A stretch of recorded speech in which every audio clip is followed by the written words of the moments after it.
మీ ఇంట్లో మొదటి కోటీశ్వరుడు మీరే అవ్వాలనుకుంటున్నారా? ఈ ఫైనాన్షియల్ వెబినార్ లో ఇప్పుడే జాయిన్ అవ్వండి. Hello views, welcome back to our channel. ఈరోజు మనతో ఉన్నారు స్టాక్ మార్కెట్ అనలిస్ట్ అయిన సుందరరామిరెడ్డి గారు. సార్తో మాట్లాడదాం. నమస్కారం సార్. నమస్తే. సార్, కరెంట్ మార్కెట్లో చూసుకున్నట్లయితే ఇంటర్నేషనల్ ఈటీఎఫ్స్ అనేవి ఏవైతే ఉన్నాయో అవి ప్రీమియం దగ్గర ట్రేడ్ అవుతూ ఉన్నాయి. అంటే నెట్ అసెట్ వాల్యూ కంటే కూడా ఎక్కువ ట్రేడ్ అవుతున్నాయి. అసలు ఎందుకు ఇలా అవుతుంది? అలాగే ఈ టైంలో వాటిని ఏంటంటే అవాయిడ్ చేయడం కరెక్ట్ అంటారా? సో ఇప్పుడు దాన్ని ఇంటర్నేషనల్ ఈటీఎఫ్స్ ఏవైతే ఉన్నాయో వాటిని అవాయిడ్ చేయడం బెటర్ అండి. ఎందుకంటే ఆర్బీఐ 2008లో చెప్పిందండి $1 million కన్నా ఎక్కువ ఇంటర్నేషనల్ మార్కెట్లో ఇన్వెస్ట్ చేయకూడదని. ఆ లిమిట్ ఏదైతే దాటుతుందో దాటిన ప్రతిసారి కొత్త యూనిట్స్ క్రియేట్ అవ్వంగా ఎవరైనా పాత యూనిట్ హోల్డర్స్ అమ్మితే కొనుక్కోవటం అనమాట. అందుకని టెంపరీగా ఏంటంటే ఆర్టిఫిషియల్ డిమాండ్ ఎక్కువ ఉంటుంది. అంటే ప్రస్తుతానికి ఇండియాలో ట్రేడ్ అవుతున్న ఇది చూసాం అనుకోండి, ఇది మిరాయ్ అసెట్ వాళ్ళది అండ్ S&P టాప్ 50 స్టాక్స్ అనమాట. ఇది లైవ్ మార్కెట్ ఇప్పుడు ఇండియన్ మార్కెట్లో ఇప్పుడు దగ్గర దగ్గర ఇది ₹42 ట్రేడ్ అవుతుంది. దీని ఒరిజినల్ వాల్యూ ఎంత అంటే ₹38. అనవసరంగా ఎక్కువ పెట్టి మనం తీసుకుంటున్నాం అనమాట. అలాగే మాఫాంగ్, ఇది మిరాయ్ అసెట్ వాళ్ళది ఫాంగ్ స్టాక్స్ అనమాట. లైవ్ మార్కెట్లో ₹95 ట్రేడ్ అవుతుంది. ఇది ₹95కి. ఒరిజినల్కి ఇది ₹79. Too much. ఇది ₹79 దాన్ని మనం 95 కొంటాం. అలాగే MOIN100 అండి, ఇది ఒరిజినల్ ట్రేడ్ ₹141. ఇది లైవ్ మార్కెట్లో 144 రన్ అవుతుంది. ఇవన్నీ కూడా ఇంటర్నేషనల్ ఈటీఎఫ్స్ అనమాట. ఎందుకు ఇంత ఎక్కువ ప్రీమియంతో ట్రేడ్ అవుతుంది అంటే కొత్త యూనిట్స్ క్రియేట్ చేయకూడదు మార్కెట్ మేకర్స్. పాతలు ఎవరైనా అమ్ముతుంటే కొనొచ్చు అనమాట. అందుకని మీరు ఏదైనా కొనేటప్పుడు ఇండికేటివ్ NAV అని ఉంటుంది అనమాట. ఇంటరాక్టివ్ వాల్యూ అని ఉంటుంది. ఇండికేటివ్ NAV అని, అది ఒరిజినల్ వాల్యూ అనమాట. దానికి దగ్గరలో ఉందా లేదా చెక్ చేసుకోవాలి మనం ఏదన్నా. అందుకని మీ ట్రేడింగ్ అకౌంట్ నుంచి ఇప్పుడు మాఫాంగ్ అనుకోండి, మాఫాంగ్ టైప్ చేసినప్పుడు మాఫాంగ్ INAV టైప్ చేస్తే అది కూడా వస్తుంది. రెండు లోడ్ చేసుకున్నప్పుడు మీకు అర్థమవుతుంది డిఫరెన్స్ ఎంత ఎక్కువ పెట్టుకుంటున్నాం అనేది. ఇలా ఎక్స్పెన్స్లో ఉన్నప్పుడు వాటిని అవాయిడ్ చేయడం బెటరు. ఇది టెంపరీ అండి. మళ్ళీ ఎప్పుడైతే ఇంటర్నేషనల్ ఇన్వెస్ట్మెంట్స్ తగ్గినాయో RBI అలో చేస్తారు, మళ్ళీ అప్పుడు ఫెయిర్ వాల్యూకి వస్తాయి అనమాట. అందుకని ప్రస్తుతానికి మనం అవాయిడ్ చేయడం బెటర్ ఇవి అయినా సరే. ఇవే. సో కరెంట్ మార్కెట్లో ఇలా సిచ్యువేషన్ ఉన్నప్పుడు కూడా అంటే డిమాండ్ అనేది ఎక్కువ ఉంది, సప్లై అనేది తక్కువ ఉంది అనే టైంలో ఇలాంటివి జరుగుతూ ఉంటాయి. బేసిక్ హై ప్రైస్ పెట్టుకునేవి. కానీ స్టిల్ ఎందుకు ఇంటర్నేషనల్ మార్కెట్స్ వైపు అంత మొగ్గు చూపడానికి గల కారణం ఆ ప్రైస్ ఎక్కువ పెట్టిన కొనాలి అనే ఇన్వెస్టర్స్ కానీ ట్రేడర్స్ కానీ ఉంటుంటారంట. రైట్. సో ఒకటి ఏంటంటే వరల్డ్ వైడ్గా అన్ని మార్కెట్లు ఆల్ టైమ్ హైలో ఉంది. బిట్కాయిన్ ఆల్ టైమ్ హైలో ఉంది, గోల్డ్ ఆల్ టైమ్ హైలో ఉంది, అమెరికన్ మార్కెట్ ఆల్ టైమ్ ఉంది, Indian market all time high ఉంది. ప్రపంచంలో అన్ని మార్కెట్లు అన్ని అసెట్స్ ఆల్ టైమ్ హై ఉంది. కొంతమంది అంటే ఇంటర్నేషనల్ మార్కెట్లో ఇన్వెస్ట్ చేస్తే రిస్క్ తగ్గిపోతుంది అంటే డాలర్ ఎప్పుడు స్ట్రాంగ్ అవుతా ఉంటుంది తప్ప వీక్ అవ్వదు కదా. అందుకని డాలర్ అప్రిషియేషన్ ద్వారా నాకు ఈజీగా 4% ఎక్స్ట్రా వచ్చింది.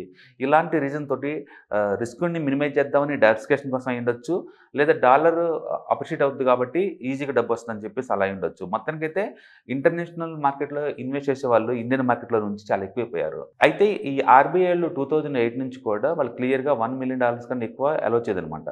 దాంతో ఆ లిమిట్ దాటంగానే కొత్త యూనిట్స్ క్రియేట్ అవ్వంగా పాతలు ఎవరైనా అమ్ముతుంటేనే చాలామందికి తెలియక ఇది ఎక్స్పెన్సివ్లో ఉందని చెప్పేసి డైరెక్ట్ కొంటా ఉంటారు. ఓకే. సో మనకి NSE BSEలు సపోజ్ రిలయన్స్ ఉందనుకోండి, NSEకి BSEకి గ్యాప్ ఏదైనా వస్తుంది అనుకో, ప్రైస్ గ్యాప్, వెంటనే ఆర్బిట్రేషన్ అని ఒక ప్రొఫెషన్ ఉంటుంది. వాళ్ళు ఏం చేస్తారంటే తక్కువ ఉన్న ఎక్స్చేంజ్లో కొంటారు, ఎక్కువ ఉన్న ఎక్స్చేంజ్లో అమ్మేస్తుంటారు. ఆ స్పాట్లో మనీ మేక్ చేస్తుంటారు అనమాట. అది మనకు ఇండియన్ కంపెనీ కాబట్టి 2 ఎక్స్చేంజ్లో ట్రేడ్ అవుతుంది కాబట్టి మనకు అర్థం అవుద్ది. ఇది అట్లా కాదు, అమెరికాలో ట్రేడ్ అవుతున్నాయి ఇవి, ఇండియాలో ఉండి మనం కొనుక్కుంటాం ఇండియన్ రూపీస్లో. అందుకని అక్కడ మార్కెట్ ప్రైస్కి ఇక్కడ మార్కెట్ ప్రైస్కి నార్మల్ టైంలో ట్రాక్ అవుతూ ఉంటాయి.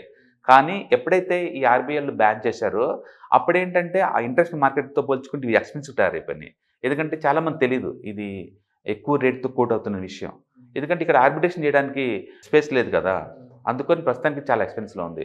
అందుకని మీరు ఏదన్నా ఇంటర్నేషనల్ ఈటీఎఫ్స్ ఈ పాయింట్ ఆఫ్ టైంలో కొందాం అనుకున్నప్పుడు మీరు INAV కూడా లోడ్ చేసుకోండి. చేసుకున్నప్పుడు ఆ ప్రైస్ డిఫరెన్స్ అర్థమవుతుంది. ఫర్ ఎగ్జాంపుల్ ఈ పాయింట్ ఆఫ్ టైంలో ఇది మాఫాంగ్ ₹95 ఇండియన్ మార్కెట్లో ట్రేడ్ అవుతుంది. దీని ఒరిజినల్ వాల్యూ 79. అంటే చాలా ఎక్కువ పెట్టుకుంటాను మనం అనవసరంగా. Okay. Better to avoid international investments టెంపరీగా. ఎందుకు అంటే చాలామందికి మోజు ఉంటుంది ఇంటర్నేషనల్ మార్కెట్లో పెడితే ఎక్కువ అమౌంట్ వస్తుంది అనేది. రెండు టెక్నాలజీ సంబంధించేసి వరల్డ్ మొత్తం మీద కూడా అమెరికాలో ఉన్న కంపెనీ చాలా టాప్ అనమాట. అందుకని మాఫాంగ్ కావచ్చు, ఈ MOIN100 అంటే మోతిలాల్ ఓస్వాల్ నాస్డాక్ 100 కావచ్చు, ఇంకోటి MASSP టాప్ 50 ఉంది కదా, అంటే అది మిరాయ్ అసెట్ వాళ్ళు రన్ చేస్తున్న S&Pలో టాప్ 50 కంపెనీస్ కావచ్చు. ఈ వరల్డ్ క్లాస్ కంపెనీస్ ఇవన్నీ కూడా అది ఓన్ చేసుకోవాలని ఎవరికి ఉండదు. అందుకని నేచురల్ చాలామంది ఏంటంటే వీటిని SIPలో కొంటూ ఉంటారు. బట్ ప్రస్తుతానికి ఆర్బీఐ వాళ్ళు ఇంటర్నేషనల్ ఇన్వెస్ట్మెంట్స్కి అలౌ చేయట్లేదు. ఒక రీజన్ ఏమో రూపీ వీక్ అయిపోతుంది, దాన్ని స్టెబిలైజ్ చేయడానికి అయి ఉండొచ్చు. రెండోది అప్పుడెప్పుడో పెట్టిన ఆ థ్రెషోల్డ్తోనే ఆపేస్తుంది అనమాట. ఇండియన్ మార్కెట్లో ఏ మ్యూచువల్ ఫండ్ కంపెనీస్ కానీ ఈటీఎఫ్ అయినా సరే $7 million కన్నా ఎక్కువ పెట్టడానికి వెళ్ళలేదు. ఈటీఎఫ్స్ అయితే మాత్రం కేవలం $1 million వరకు అనమాట. అది ఆర్బీఐ చెప్పింది. అందుకే చాలామంది స్టాక్ మార్కెట్ని కేవలం సెబీ కంట్రోల్ చేసేది అనుకుంటారు. కాదండి, సెబీ ప్లస్ ఆర్బీఐ రెండు కంట్రోల్ చేస్తుంటాయి. పర్టికులర్గా ఫారెక్స్ సంబంధించిన అన్ని విషయాలు కూడా అల్టిమేట్గా ఆర్బీఐ కంట్రోల్ చేస్తుంది. రీసెంట్గా ఇండియన్ రిటైలర్స్ని కూడా అంటే ఫారెక్స్ మార్కెట్లో హెడ్జింగ్ ఉంచేస్తే తప్ప స్పెక్యులేషన్ కింద అలౌ చేయట్లేదు. అందుకని April 4th నుంచి ఇండియాలో కూర్చున్న రిటైల్ ఇన్వెస్టర్ ఎవరు కూడా ఇండియన్ ఫారెక్స్ని చేయలేరు అంటిల్ హెడ్జింగ్ పర్పస్ ఉంటే తప్ప. సో ఇక ఫారెన్ ఫండ్స్ అన్నప్పుడు వాటిలో సర్టెన్ కంపెనీస్ ఉంటూ ఉంటాయి కదా, ఆ కంపెనీస్ని మనం ట్రాక్ చేయడానికి ఉంటుందా? అంటే లైక్ ఫండ్ వైజ్ కానీ చాలా మందికి ఇండియన్ కంపెనీస్లో ఫండ్స్ చూసుకొని అందులో ఉన్న కంపెనీస్ని ట్రాక్ చేస్తూ ఉండే అలవాటు ఉంటూ ఉంటుంది. సో సేమ్ ఇక్కడ అప్లై చేయొచ్చు అంటే చేసుకోవచ్చు. మీరు కావాలంటే ఈ ఇంటర్నేషనల్ ఇన్వెస్ట్మెంట్ చేయాలంటే ఒకటి డైరెక్ట్గా ఆ కంపెనీలో ఇన్వెస్ట్ చేయడం ఒక పద్ధతి. బట్ అవి ఇంటర్నేషనల్గా డైరెక్ట్ స్టాక్ పికింగ్ చాలా రిస్క్ అనమాట. రెండోది నీకు ఇంటర్నేషనల్ ట్రేడింగ్ అకౌంట్ ఉండాలి. అది విత్ ఆర్బీఐ ద్వారా డిక్లరేషన్ చేయాలి. చాలా ప్రొసీజర్ ఉంటుంది దానికి. అది వద్దు అనుకుంటే ETFs, mutual funds, index fund ఫార్మాట్లో ఇంటర్నేషనల్ స్టాక్స్ని మనం కొనుక్కోవచ్చు. యాజ్ రిటైల్ లాగా కొనుక్కోవచ్చు. ఇండియన్ రూపీలోనే కొనుక్కోవచ్చు. ఓకే, డాలర్ ఎక్స్చేంజ్ అక్కడ డాలర్కి ఏం అవసరం లేదు. ఇండియన్ రూపీలో ఎందుకంటే అంటిల్ $1 million వరకు వీళ్ళు అలౌ చేస్తున్నారు కదా ఆర్బీఐ వాళ్ళు, మనం చేసుకోవచ్చు అనమాట. అందుకని ఈ మిరాయ్ అసెట్ వాళ్ళు, మోతిలాల్ ఓస్వాల్ వాళ్ళు వీళ్ళందరూ కూడా రన్ చేస్తూ ఉంటారు వీటిని ఇంటర్నేషనల్ ఇన్వెస్ట్మెంట్స్.